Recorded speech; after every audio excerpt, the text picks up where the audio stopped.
বিএনপির ভাইদেরকে একটা কথা বলি, আপনারা হয়তো অনেকে জানেনও না। পৃথিবীতে দ্বিতীয় ইতিহাস আছে কিনা মান্না ভাই জানলে বলবেন, আমি ভাইয়ের কাছ থেকে শুনতে চাইব। জিয়াউর রহমান তো একজন সামরিক শাসক ছিলেন। একজন সামরিক শাসক সামরিক ফরমান জারি করে দেশে গণতন্ত্র ফিরেছে, পৃথিবীতে এই নজির নাই যেটা জিয়াউর রহমান করছেন। আপনারা কি জানেন এই যে জিয়াউর রহমান গণতন্ত্র ফিরাইলেন, যার মাধ্যমে আওয়ামী লীগও রাজনীতি করার সুযোগ পাইল বাকশালের পর, সেটা কিসের মধ্য দিয়ে? তখন তো সংসদ নাই, সংবিধান তো সংশোধনও করা যাইতেছিল না। কিসের মধ্য দিয়ে? জিয়াউর রহমানের সামরিক ফরমানের মধ্য দিয়ে। পৃথিবীর একমাত্র একজন সামরিক শাসক যিনি ফিল করলেন না সামরিক পন্থা দিয়ে করা যাবে না, গণতন্ত্রে ফিরতে হবে। এবং দেখেন হাসিনারে এবং আওয়ামী লীগের চরিত্রটাই হলো এইরকম, এর যে একটু ভালোবাসে তারই সে হত্যা করে। শহীদ প্রেসিডেন্ট জিয়াউর রহমান শেখ হাসিনাকে দেশে আসার অনুমতি দিছিলেন, সুযোগ দিছিলেন এবং বলছে থাক সবাই রাজনীতি করুক। আসার 1 মাসের মধ্যে জিয়াউর রহমান শহীদ হয়ে গেছে, 13 দিনের মধ্যে। এবার দেখেন এই যে আমরা এখন যারা সবাই করতেছি, সুতরাং এটা একটা বিষ। এই বিষের সাথে আমরা কিভাবে লড়াই করব? জাতীয় ঐক্যমত্য তৈরি করতে হবে। সুতরাং পলিটিক্যাল পার্টি এবং সবার প্রতি একটা কথা, প্লিজ আপনারা বিএনপিকে শতভাগ কর্নার করে দিন না। বিএনপি এই আধিপত্যবাদ বিরোধী লড়াইয়ের জন্য আমাদের একটা বড় শক্তি। এই শক্তিকে এত বেশি কর্নার করা যাবে না যাতে তারা গিয়ে আওয়ামী লীগের হাত ধরে ফেলে। তারা যদি আওয়ামী লীগের হাত ধরে ফেলে তাহলে লড়াইটা তো আমাদের জন্য আরো কঠিন হয়ে যাবে। বরং বিএনপির প্রতি আমাদের চ্যালেঞ্জ হলো, যেই বিএনপি বাকশালী সংবিধানের প্রতি প্রেম দেখাবে তার শহীদ জিয়ার ছবিটা সামনে এনে বলতে হবে যে এই বাকশালী সংবিধান তো জিয়াউর রহমানই ছুঁড়ে মারছিল। বেগম জিয়া বলেছেন এই সংবিধানকে ছুঁড়ে ফেলা হবে। এখন বেগম জিয়ার চেয়েও নতুন বিএনপি আসছে, বেশি প্রেমের বিএনপি। যেই শহীদ প্রেসিডেন্ট জিয়াউর রহমান ইসলামোফোবিক জায়গা থেকে বাংলাদেশের মুসলমান, বাঙালি মুসলমান সব আইডিয়াকে ধারণ করে বাংলাদেশের জাতীয়তাবাদ তৈরি করলেন। এখন একটা নতুন বিএনপি গজাচ্ছে, কেউ চেষ্টা করতেছে পুরো বিএনপিটাকে একটা ইসলামোফোবিক বিএনপি করা। এ কি ভাই? ইসলামোফোবিক বিএনপি সে কোথায় যাবে? সে কি দিল্লি যাইতে চায়? আমাকে আমাদের বিএনপির এক আপা টকশোতে বলল, আমসি তিনি লজ্জায় মরে যান, একটা মেয়ে কিভাবে এরকম একজনের বাসার সামনে বকাঝকা করতে পারে। তার মেয়ের সামনে তিনি এখনো যদি ধমক দেন মেয়ে কান্না করে ফেলবে, আর তার মেয়ের বয়সী মেয়েরা রাস্তায় এসে তারপর এরকম গালিগালাজ করতেছে একজন বয়োবৃদ্ধ মানুষকে। মানে মনে চায় কি, মাঝে মধ্যে মনে চায় আপনি কিছুই বলবেন না, চক্ষু বন্ধ করে থাকবেন। মানে আমি উঠে বলবো করে যে আপনার এই মেয়ে ঠিকই তো আছে, ও তো জুলাইতে রাস্তায় নামে নাই। যেই মেয়ে গালিগালাজ করে ও তো জুলাইতে নামে ওর ঘর সংসার হারানোর পালা হয়েছে। একটা মেয়ের স্টেটমেন্ট দেখছেন, একটা মেয়ে বলতেছে যে আমি তো ইন্টার ফেল, টাইনে টুইনে পাস করছি, আমি কোটা মোটা দিয়ে কি করব। কি ভীষণ সত্য উচ্চারণ, বলতেছে এই কোটা দিয়ে আমি কি করব, আমি তো টাইনে টুইনে ইন্টার পাস করছি, আমি ফেল করছি, আমার কয়দিন পর বিয়ে হয়ে যাবে। কিন্তু আমার ভাইয়ের রক্ত দেখে আমি থামতে পারি না, আমি রাজপথে নামে আসছি। তা আপনারা রাজনীতিবিদরা যারা এই কথা বলেন না, আপনাদের বাচ্চারা ও লেভেল এ লেভেল পড়ে, এরপরে বিদেশ চলে যায়। যে কয়দিন ক্ষমতায় থাকেন দেশে এসে ঘুরে ফিরে আবারও বিদেশ চলে যায়। তা আপনার বাচ্চা তো বাংলাদেশে থাকেও না, বাংলাদেশে পড়ার, এবং দেখেন ছাত্র রাজনীতির পক্ষে তারা মরে যায়। একটা বাংলাদেশের পারলে আপনারা বলেন প্রধান সারির কোনো রাজনৈতিক দলের কোনো নেতার সন্তানেরা তার দলের ছাত্র রাজনীতি করে? একজন বলেন যে প্রত্যেকটা রাজনৈতিক দলের প্রথম 5-10 জন নেতার নাম বলেন। আমরা বলেছি ছাত্র রাজনীতি থাকতে হবে, লেজুরবাদী ছাত্র রাজনীতি না, ক্যাম্পাসে ছাত্র সংসদ হবে। কিন্তু খুব যুক্তি দেওয়ার চেষ্টা করেন। তখন যখন বললাম যে আপনার সন্তান কি ছাত্র রাজনীতি করে, যদি বিএনপি হন আপনার ছেলে কি ছাত্রদল করে, যদি জামাত হন আপনার ছেলে কি ছাত্র শিবির করে, কোনোভাবে ইন্টার পাস পর্যন্ত করে, তারপর তো বিদেশ পাঠাই দেন। আপনার নিজের ছেলেরে এত ভালোবাসেন, মেয়েরে ভালোবাসেন, বিদেশ পাঠাই নিরাপদ রাখেন, আর এইখানে অন্যের সন্তানরা এসে জীবন যুদ্ধ করাইতেছেন যে খুব দেশ উদ্ধার করতেছেন।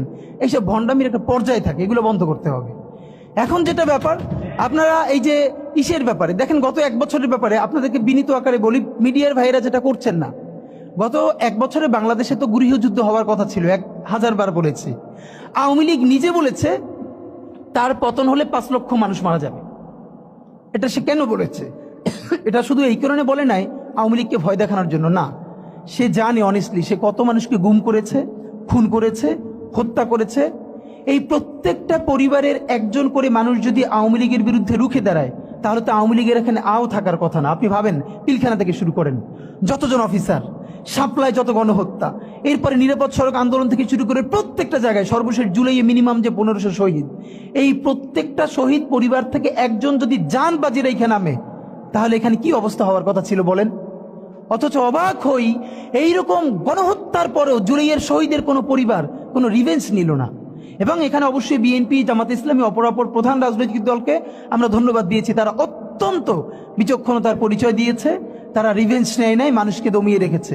কিন্তু এই গত 1 বছরে, এবং খেয়াল করেন মবের একাডেমিক সংজ্ঞা যদি ধরি, আমাকে খালেদ মহিউদ্দিন ভাইও জিজ্ঞেস করবার চেষ্টা করলো একই টকশোতে, মানে মব কি মানে হইল, মবের এখন ভালো সংজ্ঞা হইছে যেইটা আপনার বিরুদ্ধে হবে, এই এস্টাবলিশমেন্টের বিরুদ্ধে, সেইটি হইল মব। আর যেইটা আপনার শত্রুর বিরুদ্ধে হবে ওইটা মব না, ওইটা হলো মুক্তিযুদ্ধ। বাংলাদেশের স্বাধীনতার ইতিহাসে সব থেকে নিকৃষ্টতম ভয়াবহ মবের নাম শাহবাগের সন্ত্রাস। যেই শাহবাগের সন্ত্রাসের মধ্য দিয়ে বাংলাদেশের প্রথম বিপরীত রাষ্ট্রকল্প তৈরি করে এখানের প্রত্যেকটা রাষ্ট্রীয় প্রতিষ্ঠানকে ধ্বংস করা হয়েছে। বাংলাদেশের বিচার ব্যবস্থা, বাংলাদেশের আইন ব্যবস্থা, সচিবালয় সবকিছুকে গুড়িয়ে দেওয়া হয়েছে। সেই শাহবাগ সন্ত্রাস না, সেই শাহবাগ মব না। সেই শাহবাগে প্রত্যেকটা জাতীয় দৈনিক প্রথম পাতায় লিড নিউজ করেছে তারা কখন মোম জ্বালাচ্ছে। আমি নিজে দেখেছি, শাহবাগে তো দিনের পর দিন আমি দেখেছি। যখন 40 থেকে 50 জন লোক মাত্র, দুপুরে লোক নাই, তখন মিডিয়াকে বলে দেওয়া হয়েছে এমন করে উপর থেকে ক্যামেরা ধরতে হবে যাতে অনেক লোক দেখা যায়। সেভাবে করে করে লোক আনা হয়েছে, প্রত্যেকটা গার্মেন্টসকে বাধ্য করে লোক আনা হয়েছে। আমার বিশ্ববিদ্যালয়ে, তখন আমি ঢাকা বিশ্ববিদ্যালয়ে পড়ি, আমার ছাত্রলীগের যারা আমার সহপাঠী ছিল, ওদের রুমে dry cake, 7 up, Coke, Sprite, biryani দিয়ে ভরা থাকতো। শাহবাগ হলো পৃথিবীর এমন একটা আন্দোলন যেখানে কাচ্চি থেকে শুরু করে সমস্ত খাবার দাবার দিয়ে আন্দোলন করা হয়। তো ওরা সব রুমে নিয়ে আসতো, যেগুলো এক্সট্রা থাকতো ওরা আবার ফ্রেন্ডদেরকে ডাকতো, কার কি লাগবে নিয়ে যা। এই কথা কেন বললাম? একটা মিডিয়া কি তখন সেটাকে মব বলেছে? সাংবাদিক মাহমুদুর রহমান হাজার আক্রমণের পরও কুষ্টিয়ে যখন আক্রান্ত হয়ে 11টা মাথায় সেলাই লেগেছে, তার 11টা রক্তাক্ত ভয়াবহ অবস্থা, একটা পত্রিকা সেটাকে মব বলে নাই। আদালত চত্বরে একজন মানুষ আদালতের কাছে গেছে, আদালতের সামনে তাকে বিচার মানে মাথা ফাটিয়ে দিচ্ছে, রক্ত। সংগ্রাম সম্পাদক আবুল আসাদ, পত্রিকা যদি জামাতের সমর্থিত হয় আপনি তো, সেটা তো কোনো কথা না। বাংলাদেশের প্রত্যেকটা পত্রিকার একটা আইডিওলজি আছে। কিন্তু এর মানে কি, এই যে প্রথম আলোর সামনে যারা দাঁড়িয়েছে, আমরা তাদের পক্ষে দাঁড়িয়েছি, আমরা বলি না। আপনি পারলে প্রথম আলোর বিকল্প আরো 10টা প্রথম আলো তৈরি করেন, তার অফিসের সামনে আপনার কাজটা কি? আমরা তো তখন সে কথা বলেছি। কিন্তু এই যে সবাই মব বাজরা, যারা মব ট্রেডিং করছেন, তারা সম্পাদক আবুল আসাদের রুমে ঢুকে, একটা পত্রিকা অফিসে সব থেকে বয়োজ্যেষ্ঠ সম্পাদক ছিলেন উনি বাংলাদেশের, দাড়ি ধরে টেনে মুক্তিযুদ্ধ মঞ্চের সন্ত্রাসীরা তাকে বের করে তারপরে থানায় নিয়ে গেছেন। একটা পত্রিকা মব লেখে নাই, সেইগুলো কোনোটা মব না। এরপর তো বলতে পারবো হাজার হাজার। কিন্তু এই যে কোন বাচ্চারা গালি দিচ্ছে, কাকে দিচ্ছে? যেই বাচ্চার একটা চোখ নাই, ইন্টারে পড়ে, এখন সে ভর্তি হবে ভার্সিটিতে, অন্য চক্ষু কাজ করছে না, হাত নাই, পা নাই, তার মধ্যে ভীষণ ট্রমা কাজ করে। এই রাষ্ট্রের প্রধান কাজ কি ছিল? রাজনৈতিক দলগুলোর রাষ্ট্রকে বাধ্য করা, আমাদের যেই সব ছেলেমেয়েরা চোখ হারাইছে, চিরতরে অন্ধ হইছে, পঙ্গু হইছে, রক্তের সাগরের মধ্য দিয়ে হইছে, ওদেরকে দিনের পরে দিন কাউন্সিলিং করা। ওরা এখনো ট্রমাটাইজড। ওদেরকে স্কুলে, কলেজে, ইউনিভার্সিটি দিনের পরে দিন কাউন্সিলিং করা উচিত ছিল। আপনি কাউন্সিলিং করেন নাই, ওদের পুনর্বাসন করতে পারেন নাই, শহীদদের পরিবারের পুনর্বাসন করতে পারেন নাই। এখন এই ছেলে মেয়েগুলো দেখে যে এই রক্তের মধ্য দিয়া সে চিরতরে অন্ধ হইছে, পঙ্গু হইছে, এখন তার ন্যূনতম বিচারই শুরু হয় নাই। বিচার নাই, সংস্কার নাই, সে বরং দেখতে পাইতেছে সেই আগের পুরনো আওয়ামী লীগ জিকে বসতেছে, যাতে তার মনে হইতেছে সে যে আবার অন্ধ হয়ে বাইচে আছে, সেটাও হয়তো বাইচে থাকতে পারবে না, এবার হয়তো তাকে হত্যা করে ফেলা হবে। সেই রিয়েকশনে সে কাউকে গালি দিচ্ছে। এই গালিকে আপনার এত অপবিত্র মনে হয়, কিসের সাথে তুলনা দেন? গত 15 বছর যার তুলনা একমাত্র জাহান্নামের সাথে হইতে পারে। তো আপনারা কি বুঝাইতে চান আমাদেরকে? এগুলো মনে করেন আমরা বুঝি না? নাম ধরে বললে পলিটিক্যাল পার্টিগুলো বেশি প্রেসার ফিল করে। আমার হেড বিভিন্ন টিভি থেকে ফোন করে বলে, ভাই আপনার সাথে তো অমুক দলের অথবা অমুক দলের কেউ আসতে চায় না। এখন এই জন্য আমার কি হয়েছে, তারা যাতে একটু ট্রাস্ট পান, একটু কনফিডেন্স পান, এই জন্য কথার উত্তর দিই না। আমার এক বড় ভাই টকশোতে বললেন, তুমি থাক, ওনারা মুরব্বী মানুষ, তুমি যদি 2 শব্দ কম বলো তোমার জীবন পইরিয়াছে, কিছু হবে না। তাই ওনাদেরকে 2 শব্দ কম বলতে বলতে ওনারা এমনই হয়েছে, ওনারা মাইনেই নিতে পারে না যে এই বাচ্চারা না থাকলে ওনারা যে এখনো জেলে থাকতো অথবা বাড়ি বাড়ি পালাইতো, এইটা ওনাদের ভুলেই গেছে 1 বছরে। তো সেই বাচ্চার গালিগালাজরে আপনার এত খারাপ লাগে? আমি বলেছি সমস্ত গালিগালাজ বন্ধ হয়ে যাবে। আমি এখন আপনারা চাইলে, আমার কাছে একাডেমিক থিসিস আছে কেন গালি দেওয়া যাবে। শুধু গালি দেওয়াই যাবে না, এই গালি কেন বৈধ এমনি তো বলা যাবে না, যে একাডেমিক থিসিস আছে। আমি আন্দাজে কথা বলি না, আমি একটা বিশ্ববিদ্যালয়ে পড়াইও, তো এইটা আমি বলতে চাই না। তখন আবার বলবেন যে গালিকে প্রমোট করে। কিন্তু হ্যাঁ, আপনার চোখের সামনে শহীদ রিয়াগোপ এর বুলেটটা ভিতর থেকে ঢুকে এরপরে পিছনের ওয়ালে গিয়ে লিখেছে, সে ওয়াল 2 ইঞ্চি ছিদ্র হয়ে গেছে। এই রাষ্ট্রের এমন কোন লিথাল ওয়েপন আর্মির কাছে, পুলিশের কাছে, বিজেপির কাছে ছিল না যেইটা সাধারণ নাগরিকের উপরে এই হাসিনা ব্যবহার করে নাই। আপনার বুকের মানিক আপনার সামনে বসে কলিজা ছিঁড়ে ওয়াল ছিদ্র হয়ে যাচ্ছে, তখন আপনি রবীন্দ্রসঙ্গীত গাইবেন? আপনি কি করবেন তখন? এখন মুশকিল হলো, এই গালি নিয়ে যারা কথা বলে তার কোনো সন্তান শহীদ হয় নাই, তার বাবা মাও শহীদ হয় নাই, কেউ অন্ধ হয় নাই, পঙ্গু হয় নাই, তাই গালি এত বিষ লাগে, আর আওয়ামী লীগ তার মধুর মতো লাগে। তো এখন আমি সর্বশেষ যে কথাটা বলতে চাই, আপনারা একটা মিডিয়ার ভাইয়েরা কাইন্ডলি চেষ্টা করে দেখেন, এই যে গৃহযুদ্ধটা হওয়ার কথা ছিল হইল না, তো অশান্তি তো কিছু থাকবেই, আমরা তো রাষ্ট্র গঠন করব, এরপরও তো তুলনামূলক অনেক কম হচ্ছে। কেউ একটা মিডিয়া কেন বলতেছে না 1971-এর মহান মুক্তিযুদ্ধের পর 72 থেকে 75 বাংলাদেশে যেই পরিমাণ মব সন্ত্রাস হয়েছে, যেই পরিমাণ কেওয়াস হয়েছে, ইতিহাসে তা আর হয় নাই। তার সাথে জড়িত ছিল কারা? এই যে মুজিব বাহিনীর গুন্ডারা। আমার বাবা, আমার মা বলেছে মুক্তিযুদ্ধের পরে যে অস্ত্রগুলো জমা দেয়া হয় নাই, সেই জমা না দেয়া অস্ত্র থেকে প্রত্যেকটা বাড়িতে বাড়িতে ছিনতাই, রাহাজানি। আমার মায়ের আজকে এই কথাটা বলে, আমার মা বলতেছেন, আমার নানা একজন সম্ভ্রান্ত আলেম, তিনি যেখানে থাকতেন মুক্তিবাহিনী এবং পাকিস্তান বাহিনী কেউই তাকে কখনো আক্রমণ করেন নাই তার সম্মানে। আমার মা খালারা বাসায় ছিলেন, তাকে পুরো এলাকাবাসী দেখিয়ে রেখেছে। বাট মুক্তিযুদ্ধের পরে আমার মা বলেছে, তখন তার বয়স 16, আমার মা, আমার খালা এবং এলাকার অনেক মেয়েদেরকে, যাদের চেহারা একটু ভালো ছিল, তাদের গায়ে কালি মেখে তারপরে অনেক সময় মাটির নিচে বাংকার বানিয়ে বা বিভিন্ন জায়গায় রাখা হতো তাদের সম্ভ্রম রক্ষা করবার জন্য। এই মুজিব বাহিনীর গুন্ডারা সেগুলো করেছে না? এমন কোন চিন্তা নেই। ব্যারিস্টার ফুয়াদ ভাই সেদিনকে বলেছেন, তার বাবা সে অসংখ্য সালিশ করেছে তাদের এলাকায়, যে এই গুন্ডাগুলো মুক্তিযুদ্ধের পর বিভিন্ন জায়গায় ছিনতাই করতো, তারপরে এলাকাবাসী আইনে গাছের সাথে বাইধে রাখতো, এরপর এলাকার মুরব্বীরা আবার সব উদ্ধার কইরা মানুষের কাছে কাছে দিয়ে আসতো। হওয়ারই কথা ছিল একটা নতুন রাষ্ট্র, আইন শৃঙ্খলা বাহিনী প্রতিষ্ঠিত হয় নাই, প্রচন্ড কেওয়াজ হবে, তারপরে নতুন রাষ্ট্র গঠন করতে হবে, আইন শৃঙ্খলা বাহিনী ঠিক করতে হবে, স্বাভাবিক তো।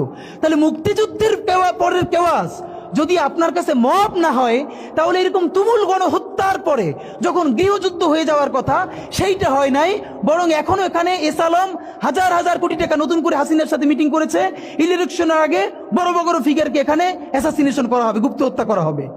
পুরো এখানে ভারতীয় আধিপত্যবাদ এখানে সব থেকে বেশি অ্যাক্টিভ আছে। এখানে আওয়ামী লীগের হাজার হাজার কোটি টাকা, তার সচিবরা, তার পুলিশরা, তার পান্ডারা সব রয়ে গেছে। আর্মির মধ্যে একটা বড় অংশ রয়ে গেছে, কোনো সংস্কার করা হয় নাই, তারা বারবার স্যাবোটেজ করবার চেষ্টা করছে, এই রাষ্ট্রকে, এই সরকারকে ফেল করানোর চেষ্টা করছে।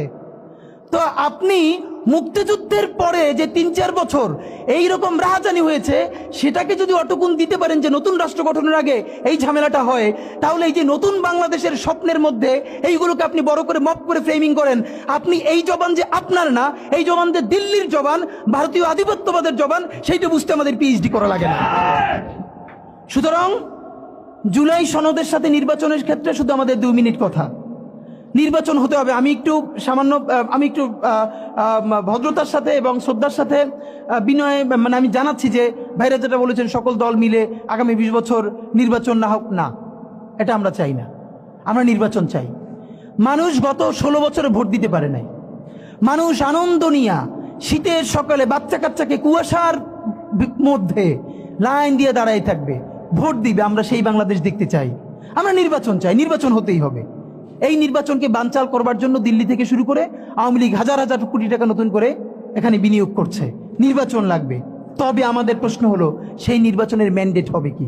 এখানেই আমাদের কথা। কোন ধরনের আপোষ ছাড়াই নতুন নির্বাচন হইতে হবে জুলাই সনদের ভিত্তিতে, এইটাই আমাদের কথা। জুলাই সনদের ভিত্তিতেই নির্বাচন হতে হবে এবং জুলাই সনদের বৈধতা নির্বাচনের আগেই দিয়ে সেইটার ভিত্তিতে নতুন নির্বাচন হবে, যেই নির্বাচনের ম্যান্ডেট থাকবে নতুন সংসদে নতুন বাংলাদেশের জন্য আমাদের রাজনৈতিক দলগুলো মিলে নতুন সংসদের নতুন সংবিধান উপহার দিবে। যেই সংবিধান ৭২-এর বাকশালী সংবিধান, ফ্যাসিবাদী সংবিধান, যেই সংবিধানের কোনো ম্যান্ডেট ছিল না বাংলাদেশ রাষ্ট্রের সংবিধান করবার, কারণ তারা পাকিস্তান রাষ্ট্রের মধ্যে শপথ নিয়ে পাকিস্তান রাষ্ট্রের জন্য সংবিধান প্রণয়নের কথা বলেছিলেন, কিন্তু বাংলাদেশ রাষ্ট্রের কোনো ম্যান্ডেট তাদের কাছে ছিল না।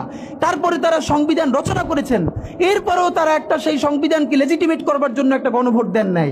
এরপরে যারা ৭৩-এর একটা ভোট চুরির নির্বাচন দিয়েছে, সেই ৭৩-এর নির্বাচনের ভোটের ইশতেহারের মধ্যেও তারা এই সংবিধানকে তারা লেজিটিমেসি দেন নাই, ইশতেহারে রাখেন নাই। সেই সংবিধানকে যুগের পরে যুগ আমরা বয়ে বেড়াবো, সেই দায়বদ্ধতা তো আমাদের নাই। এবং সেই সংবিধান কেমন ফ্যাসিস্ট সংবিধান করা হয়েছে, যেইটার সাংবিধানিক ভিত্তি দিয়েই আপনি একটা কথা বলতে পারবেন, এই যে সবাই বলে আইনের কথা, বলেন তো পারলে একটা কথা, হাসিনা কোনটা বেআইনি কাজ করছে? না, হাসিনা একটাও বেআইনি কাজ করে নাই। সে সমস্ত হত্যা, গুম, খুন এই সংবিধানের আইনের ভিত্তিতেই করছে। সে এই সংবিধানকে ডাস্টবিন বানিয়ে তত্ত্বাবধায়ক সরকার বাতিল করেছে, যা ইচ্ছা করে তাই করেছে। এবার তো সে তো বেআইনি কিছু করে নাই, কথা তো সত্য।